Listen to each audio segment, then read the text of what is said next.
And the TV God watches over me, opens up my eyes, shows me how to see all around the world, every night and day on my TV.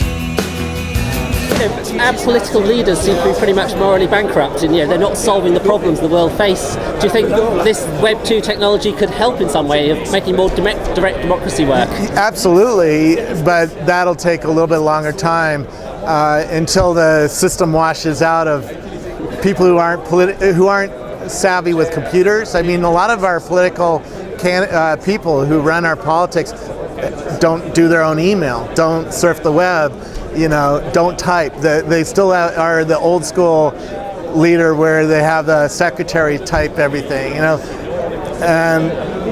that'll take a while for it to wash out. I think you're starting to see it. I mean, John Edwards, his wife, was very astute on computers, and so I think with Howard Dean, you're starting to see candidates that are astute at least at using it for fundraising and getting information out. So do you think it's actually going to make candidates more clean in many ways? At the moment they're very much in the pockets of corporate sponsors, etc.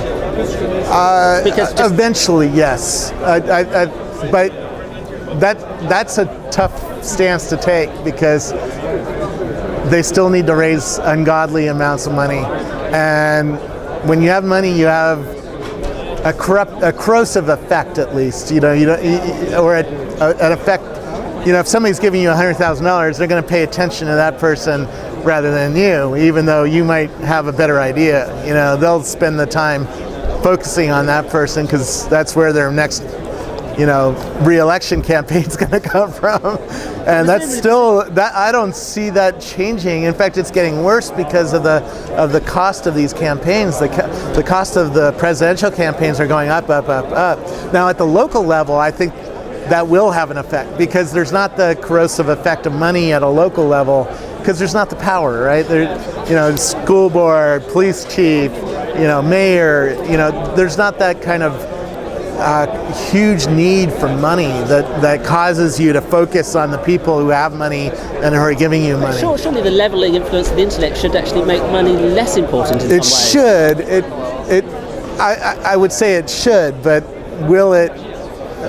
Will it soon? I don't know. That's the tough question. Certainly, if you have a candidate who's astute at reading blogs and seeing what people are talking about, what they're pissed off about, or what they want, and if they're good at communicating with those technologies, they're going to see more of a conversation, and that will lead to better leadership, I think.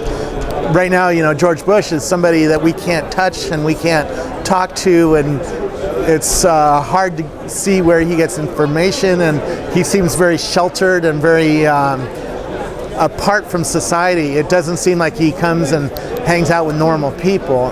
Maybe that still is pretty difficult for a president to have happen, but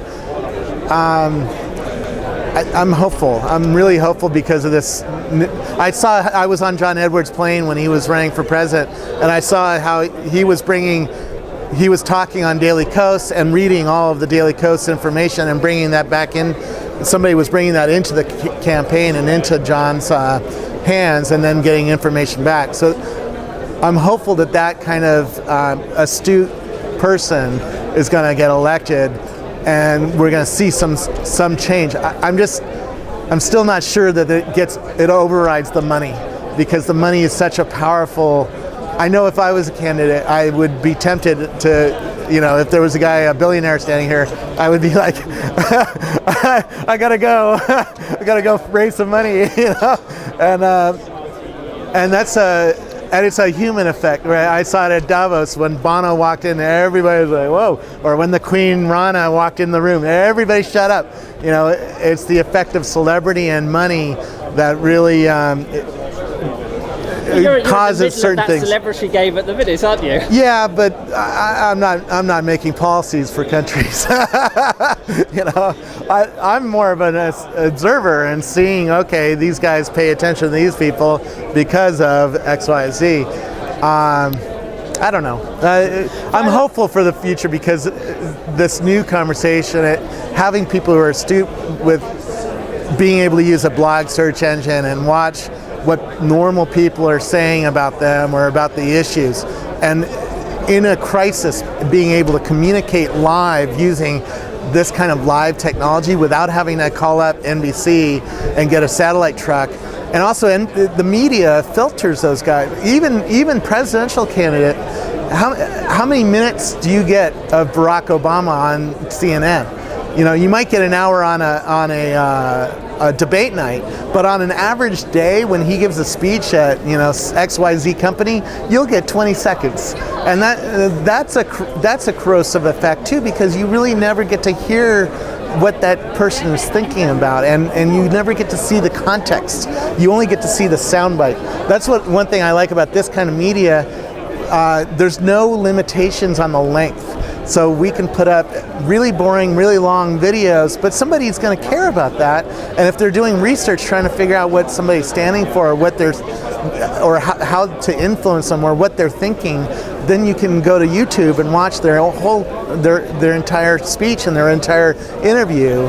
You don't have to just see the soundbite, you know, which was hand selected, you know, 10 seconds of, you know, him saying something sensational, which is, you know, it doesn't teach you anything. Well, it makes good telly. You know, television has to be entertaining. You know, unedited video is kind of like watching paint dry in many ways. Yeah, but it's problematic. Well, and that's true. That's the complaint about my videos. I put up the whole video. You know? Which I've watched them. I find them interesting. Because if you're passionate about a topic, an hour of video is not a big deal, right? I could interview the guy who was on stage who invented the Nespresso machine, and if you really care about that, the guy's interesting, right? But if you don't care about coffee, and you don't care about companies, and you don't care about, you know, invention, then it's going to be really boring to you, and you'd rather watch Paris Hilton or something, you know?